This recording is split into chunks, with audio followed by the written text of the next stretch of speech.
नमस्कार साथियों, जय श्री राम। कैसे हैं आप सब। आज हम वास्तु शास्त्र के बारे में बातें करेंगे। चाहे घर हो, मकान हो, आपका मंदिर हो या कोई भी व्यवसायिक स्थल हो, सब जगह वस्तु की स्थिति निर्धारित होनी चाहिए। वस्तु स्थिति इति वास्तु, वस्तु की स्थिति वास्तु कहा जाता है।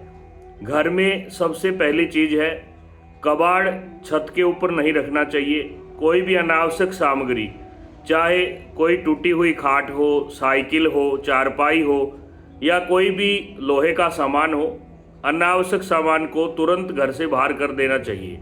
नहीं तो घर के मालिक के ऊपर अनेक प्रकार के ऐसे मानसिक दबाव बन सकते हैं या शारीरिक रोग हो सकता है। दूसरी चीज, प्रसाधन कक्ष को बहुत साफ रखना चाहिए।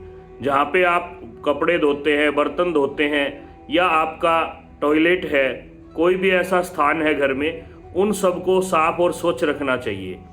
तीसरी बात, जूठे बर्तन रात को कभी भी नहीं छोड़ने चाहिए। आपको सारे बर्तन साफ करके रखने चाहिए। चौथी बात, ये ध्यान रखें कभी भी आटा गूंथने के बाद उसको, कच्चे आटे को गोल बना करके न रखें। हो सके तो उसकी रोटी बना के रखें। अगर अधिक रोटियां बन रही हैं तो गाय को, कुत्ते को, किसी जानवर को, पशु पक्षियों को आप डाल सकते हैं, क्योंकि वह पिंड का स्वरूप बन जाती है। इसलिए कभी भी आटे को बचा कर रखें। रखना भी हो तो उसका एक टुकड़ा तोड़ करके ऊपर अलग से लगाएं, जैसे माताएं बहनें परात में आटा लगाने के बाद लगाती हैं। इसके साथ साथ वास्तु में आता है आपका कूड़ादान। आप कई बार कूड़े को इकट्ठा कर देते हैं। शहर में माताएं बहनें गाड़ी के इंतजार में रहती हैं। उनको विशेष रूप से मैं कहना चाहूँगा कि आप उस कूड़े को भले ही एक जगह इकट्ठा करो, लेकिन वो दिखना नहीं चाहिए। उसको किसी ऐसी जगह पे छुपा के रखो। जब भी आपको बाहर जाना हो, उसको निर्धारित स्थान पे छोड़ के आओ।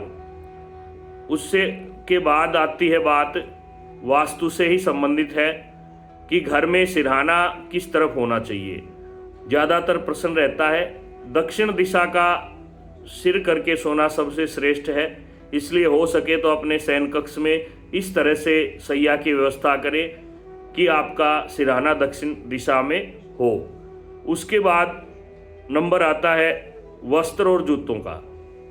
आपके जूते यथास्थान होने चाहिए। विशेष करके वायव्य या नैऋत्य दिशा में आपको भारी सामान या जूते आदि रखने की व्यवस्था करनी चाहिए। और आपके घर के मंदिर के अंदर किसी भी प्रकार की अव्यवस्था नहीं होनी चाहिए। एक ही देवता की एक जैसी दो तस्वीरें घर के मंदिर में न रखें। अलग अलग कमरे में आप लगाएं। जिस कमरे में पति पत्नी सोते हैं उसमें देवताओं की तस्वीर नहीं लगानी चाहिए। और उसी कमरे के अंदर आपको ड्रेसिंग टेबल, शीशा भी नहीं रखना चाहिए। इन छोटी छोटी बातों का ध्यान रख के आप अपने जीवन को सुंदर बना सकते हैं। और उसके बाद एक उपाय मैं आपको और बतलाता हूँ। आपको महीने या 20 दिन में जब भी याद आए, आप जब भी पोंछा लगाती हैं तो उसके अंदर थोड़ा नमक डाल लें। नमक नकारात्मक शक्तियों को बाहर करता है।